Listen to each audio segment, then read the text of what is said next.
सकाळी आईला शाळेत सोडलं लवकर उठून आणि निघालो घरी यायला. घरी येता येता सूर्यप्रकाश चांगला भेटला तोच घेतला आणि घरी आल्याला आपल्या माशाला खायला घातलं. थोडा वेळ थकलो म्हणून वेबसिरीज बघितली आणि नंतर निघालो गाडीचे पार्ट्स आणायला. काही पार्ट्स राहिलेले गाडीचे घ्यायचे म्हणून चिपळुणात फिरतोय आपलं पार्ट शोधत. चिपळुणात एवढं ट्रॅफिक झालं या ब्रिजमुळं काही सांगू नको. पार्ट शेवटी भेटले. काल आपण गाडीचा स्पीडोमीटर सेन्सर लावला, तो नीट बसला नव्हता, त्याला नीट लावतो आता.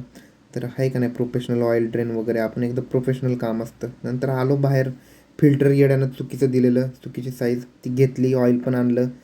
ऑइल जरा जुगाड केलं ऑइलचा आणि ऑइलचं फनेल बनवलं आणि आपलं ऑइल टाकलं आपण एकदा तर गाडीत. आपण मोटूलचं वापरली, एक नंबर म्हणजे एक नंबर. रॉयल एनफील्डसाठी बेस्ट आहे ऑइल, एकदम बेस्ट आहे. त्यामुळे कसं मोटूल असलं की कसं एकदम मस्तपैकी गाडी पळते आणि एकदम स्मूथ इंजिन राहते असं मला तरी वाटते. बऱ्याच वर्षापासून मी मोटूलच वापरतोय.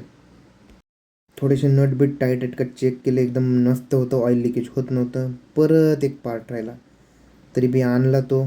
आणि चिपळूणात बघा असली सी एन जीची लाईन लागली, असली सी एन जीची लाईन लागली बघायला नव्हतं. नुसतेच चाकरमानी पालखीच्या ऐवजी जास्त सी एन जीच्या पंपात जास्त असतात बघा. दिवसभर नुसतं सी एन जीच्या लाईनीत उभं राहायचं, त्यात तो सी एन जी संपून जातो.